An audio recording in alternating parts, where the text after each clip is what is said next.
Okay, guys, we're now here in the house. We just bought the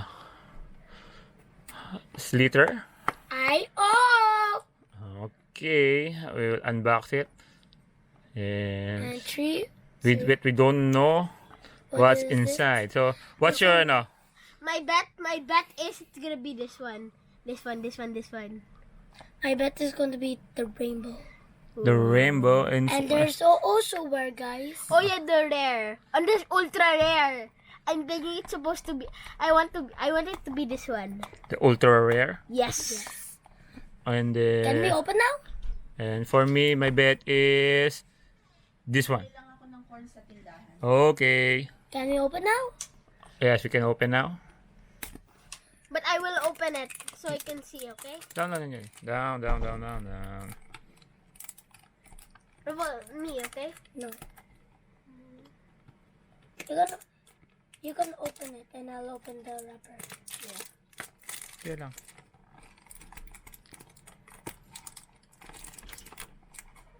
Me.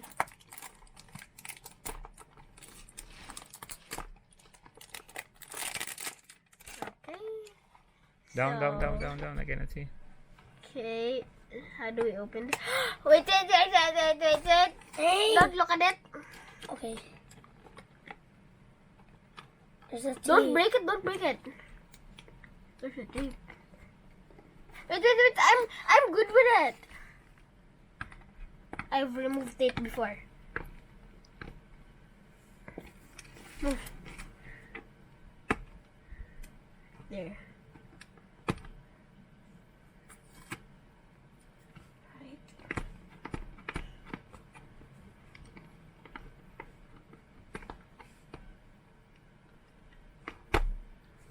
That can help.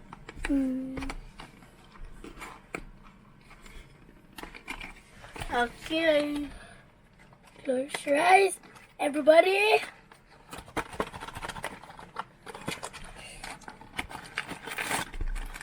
Whoa, still. What is going to be inside, guys? It's going to be the ultraware or this one or everything. Not I don't everything.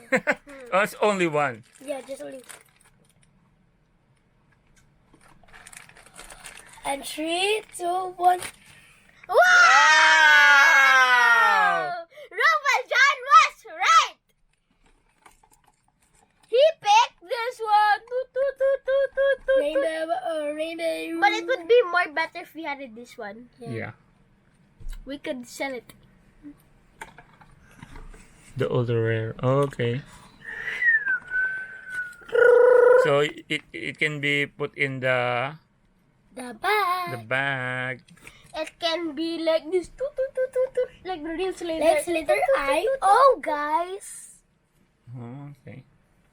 It is made in China. Okay. Let's go remove it. No. No.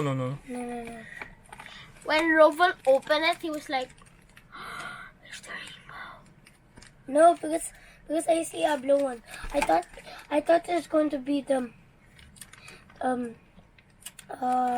this one because there's a blue here. Okay, so Okay, so- say bye-bye na. No. Not yet. No.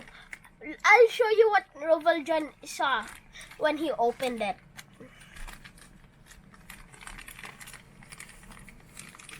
Hold on.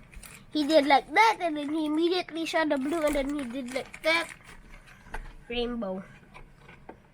It's so soft, guys. Do you want to feel it? So say bye-bye na. Bye bye.